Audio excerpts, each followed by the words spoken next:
नमस्कार, मी चिंतामणी सहस्रुते रागरंग.com या यूट्यूब वाहिनीवर आपलं सहर्ष स्वागत आहे। मित्रांनो, जिल्हा परिषदा आणि पंचायत समितीच्या निवडणुका आता टप्प्यात आल्या आहेत असं म्हणायला काही हरकत नाही।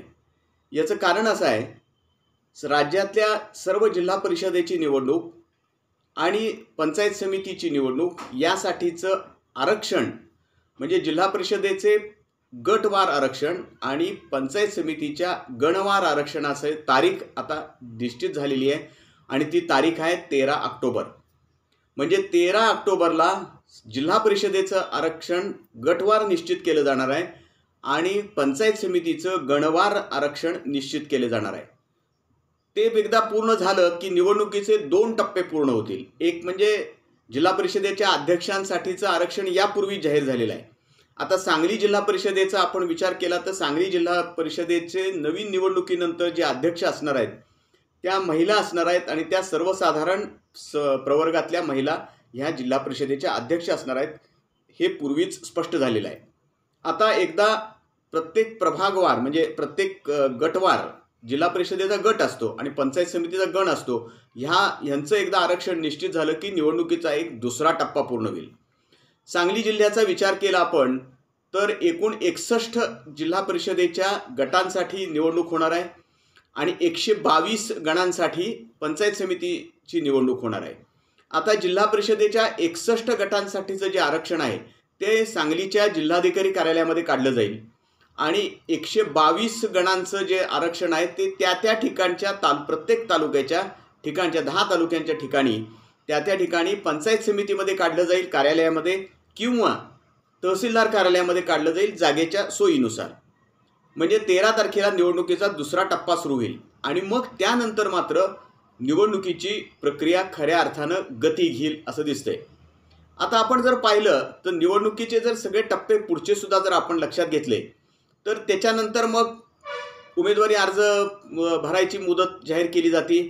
त्यानंतर उमेदवारी अर्जांची एक यादी प्रसिद्ध केली जाते, त्यानंतर त्याची छाननी होती, मग उमेदवारी अर्ज मागे घ्यायची मुदत असते त्याच्यासाठी, ते मागं घेतल्यानंतर मग एक अंतिम उमेदवार यादी जाहीर केली जाते आणि मग मतदानाची तारीख फिक्स केलेली असते ती। ह्या सगळी जी प्रक्रिया आहे ती त्याला 45 दिवसाचा कालावधी आपल्या भारतीय निवडणूक आयोगाच्या नियमाप्रमाणे ठेवलेला आहे। अर्थात ही निवडणूक आहे ही राज्य निवडणूक आयोग घेतं, स्थानिक स्वराज्य संस्थांची निवडणूक, तरी सुद्धा नियम हे सगळे केंद्रीय निवडणूक आयोगाचेच लागू असतात ह्या निवडणुकीला सुद्धा। त्यामुळं 45 दिवसांची मुदत ठेवली जाईल। आता 13 ऑक्टोबरला जर जिल्हा परिषदेचे गट आणि पंचायत समितीचे गण यांचं आरक्षण जेव्हा जाहीर होईल त्यानंतर साधारणपणे अशी अपेक्षा आहे की 20 ते 25 तारखेच्या म्हणजे ऑक्टोबरला कदाचित निवडणूक जाहीर होण्याची शक्यता आहे। आता एक थोडा शंका अशी आहे ह्या सगळ्यामध्ये की संपूर्ण महाराष्ट्रामध्ये अतिवृष्टीची परिस्थिती आहे। अनेक ठिकाणी पावसानं फार मोठं नुकसान झालेलं आहे, विशेषतः मराठवाड्यामध्ये फार मोठ्या प्रमाणावर सर्व जिल्ह्यात नुकसान झालंय, कोकणामध्ये झालेलं आहे, तिकडे विदर्भामध्ये मोठं नुकसान झालंय, अगदी पश्चिम महाराष्ट्रात सुद्धा सोलापूर असेल, कोल्हापूर आहे, सांगली जिल्हा आहे, सातारा जिल्हा आहे, इथं सुद्धा नुकसान मोठ्या प्रमाणावर शेतकऱ्यांचं शेतीचं नुकसान झालेलं आहे। त्याचा थोडा परिणाम होतोय का पाहावं लागेल, परंतु सर्वोच्च न्यायालयानं जे आदेश दिलेले आहेत की निवडणुका एका विशिष्ट मुदतीपर्यंत संपवा, 31 जानेवारी अखेर सर्व निवडणुकांचं कामकाज पूर्ण करा, त्यामुळे ह्या निवडणुकांमध्ये आता फार वेळापत्रकात बदल होईल असं दिसत नाही। हे जर आपण गृहीत धरलं तर जिल्हा परिषदेची निवडणूक ही साधारणपणे 25 ऑक्टोबर ते 30 ऑक्टोबर ह्या दरम्यान जाहीर होण्याची शक्यता आहे, अशी शक्यता व्यक्त केली जाते। त्या दिशेनं निवडणूक आयोगाची तयारी, राज्य निवडणूक आयोगाची तयारी सुरू झालेली आहे।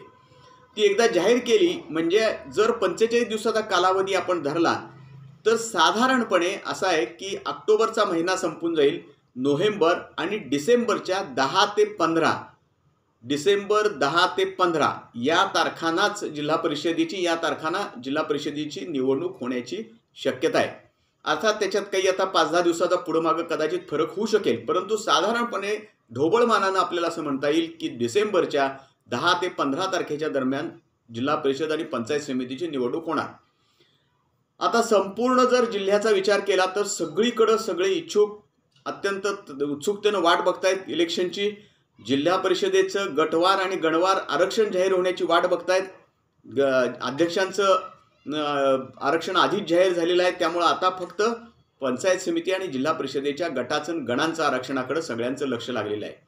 एकीकडे महायुतीची जोरदार तयारी सुरू झालेली आहे, दुसरीकडे महाविकास आघाडी कंबर कसून मैदानात उतरण्याच्या तयारीत आहे. परंतु जर आपण एकूण चित्र पाहिलं तर महायुती पुन्हा एकदा आक्रमक झाली असं दिसतंय. विशेषतः मधल्या काळामध्ये जो राष्ट्रवादी आणि भारतीय जनता पक्षामध्ये जे काही वादावादी झाली जोरात आणि काही वक्तव्यांवरनं जोरात एकमेकावर आरोप प्रत्यारोप झाले. सांगलीमध्ये राष्ट्रवादीने एक मोठा मेळावा घेतला, त्याला उत्तर देणारा मेळावा भारतीय जनता पक्षानं घेतला. त्यात खुद्द पालकमंत्री चंद्रकांतदादा पाटील भारतीय जनता पक्षाचे जे ज्येष्ठ नेते आहेत त्यांनी अतिशय आक्रमक पवित्रा घेतला.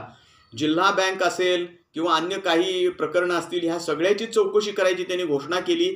एवढंच नव्हे तर त्यासाठी त्यांनी 5 जणांची कमिटी सुद्धा नेमली ह्या सगळ्या चौकशीच्या ह्या सगळ्या भानगडींची चौकशी करायकरता. आणि त्या व्यक्तीनं त्या नेत्यानं त्याचा पाठपुरावा करायचा म्हणून जाहीर केलं. या सगळ्या पार्श्वभूमीवरती भारतीय जनता पक्ष पुन्हा एकदा अत्यंत आक्रमक पवित्र्यात आहे असं आपल्याला दिसतंय. मधल्या काळात थोडंसं राष्ट्रवादी सांगलीमध्ये येऊन राष्ट्रवादीने मेळावा घेतल्यानंतर वरे जरा भाजप मागं पडतोय का काय असं वातावरण तयार झालं. तर त्यापूर्वी सुद्धा महायुतीमधले जे शिवसेना आणि राष्ट्रवादी आहे त्यांचा भारतीय जनता पक्षाच्या नेत्यांबरोबर फारसं जमत नव्हतं. त्यातले बरेचसे नेते भारतीय जनता पक्षातच राष्ट्रवादीमध्ये जे आहेत ते आलेले आहेत.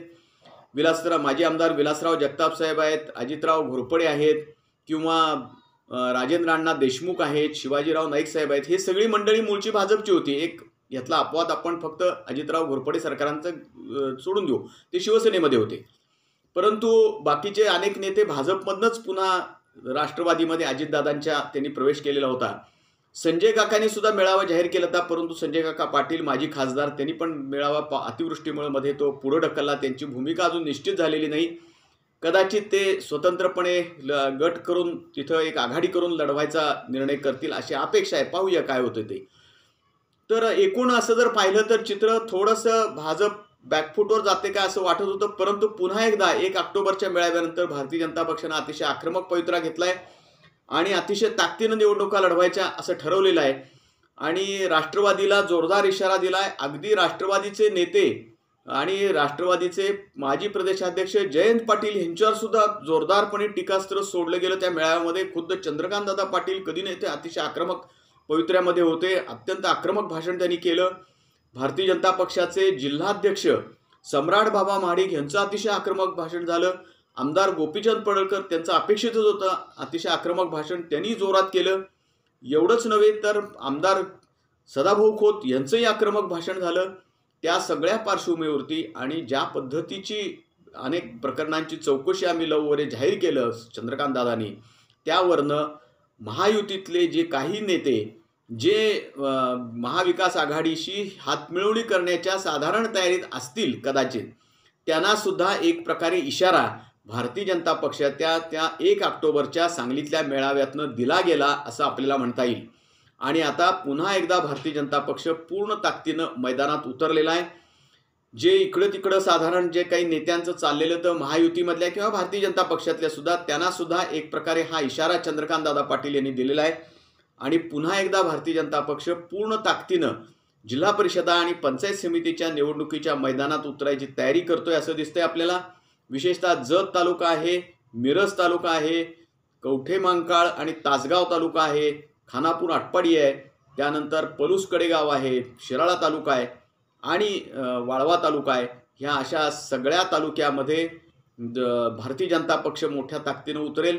राष्ट्रवादी काँग्रेस पक्ष आणि महाविकास आघाडी आता कसा मेळ घालणार ह्या सगळ्याचा, त्यांची आघाडी कशी मजबूत राहणार. कारण जयंतराव पाटील यांनी स्वतंत्रपणे स्वतः दौरा केला, अजूनही ते करतायत. आणि काँग्रेसचे नेते खासदार विशाल पाटील आणि आमदार विश्वजित कदम यांनी स्वतंत्रपणे दौरा केला. संपूर्ण काँग्रेस आणि राष्ट्रवादी काँग्रेस हेच महाविकास आघाडीतले 2 प्रमुख पक्ष आहेत. जसे महायुतीमध्ये सुद्धा भारतीय जनता पक्ष आणि अजितदादा पवार यांच्या नेतृत्वाखालचे राष्ट्रवादी काँग्रेस हेच 2 प्रमुख पक्ष आहेत. जरी 3 पक्षांची महायुती असली तरी सुद्धा त्याशिवाय महायुतीमध्ये आणखी एक घटक महत्त्वाचा आहे, तो म्हणजे आमदार विनयजी कोरे यांच्या नेतृत्वाखालची जनसुराज्य शक्ती पक्ष. अर्थात आता हे कसं समीकरण राजकीय जमतंय वेगवेगळ्या आघाडी आणि याचं, आणि त्या ठिकाणी स्थानिक पातळीवर अनेक निर्णय होणार आहेत, कारण विषय स्थानिक असणार आहे. जिल्हा परिषदेची निवडणुकी स्थानिक पातळीवरच होणार आहे. तरीसुद्धा ह्याला एक व्यापक स्वरूप द्यायचं असं भारतीय जनता पक्षानं ठरवलंय असं दिसतंय. भ्रष्टाचार, जिल्हा बँकेतला भ्रष्टाचार, यापूर्वीचा ऑनलाईन घोटाळ्याचा भ्रष्टाचार, अनेक कारखान्यांचा म्हणजे जत कारखाना त्याच्यामध्ये त्यांनी घेतलेला आहे, महांकाली सहकारी साखर कारखाना आणलाय, सर्वोदय सहकारी साखर कारखाना आणलाय. ह्या सगळ्यांमधला जो एकूण ते कारखाने ताब्यात घ्यायचा झालेला प्रयत्न घेतलेले आहेत, ताब्यात घेतलेले आहेत, त्याबद्दलचा विषय असं करून एक वेगळा विषय, वेगळा मुद्दा ह्या निवडणुकीत आणायचा भारतीय जनता पक्षानं प्रयत्न केलेला आहे. पाहूया आता नेमकं काय होतं ते. पण जिल्हा परिषद आणि पंचायत समितीच्या निवडणुका तरी टप्प्यात आल्या आहेत असं म्हणायला हरकत नाही. एकदा ह्या निवडणुकांची तयारी सुरू झाली की मग महापालिका आणि नगरपालिका, नगरपंचायती ह्यांच्यासुद्धा निवडणुकांची तयारी सुरू होईल. तासगाव, आष्टा, इस्लामपूर, विटा ह्या मोठ्या नगरपालिका सांगली जिल्ह्यातल्या, त्याशिवाय काही नगरपालिका आणि सांगली मिरज कुपवाड महापालिका यांची निवडणूक मग नंतर टप्प्यामध्ये येईल असं दिसतंय. पाहूया नेमकं काय होतंय ते. निवडणुका आता 13 तारखेच्या गट, जिल्हा परिषदेचे गट आणि गणांच्या आरक्षण निश्चितीनंतर निवडणुका केव्हा जाहीर होतात याकडे आता सगळ्यांचंच लक्ष राहणार आहे. पाहूया नेमकं काय होतंय ते. आमचं हे रागरंग.com ही जी यूट्यूब वाहिनी आहे ही आपण अवश्य लाईक करा, शेअर करा आणि सबस्क्राईब करा. धन्यवाद.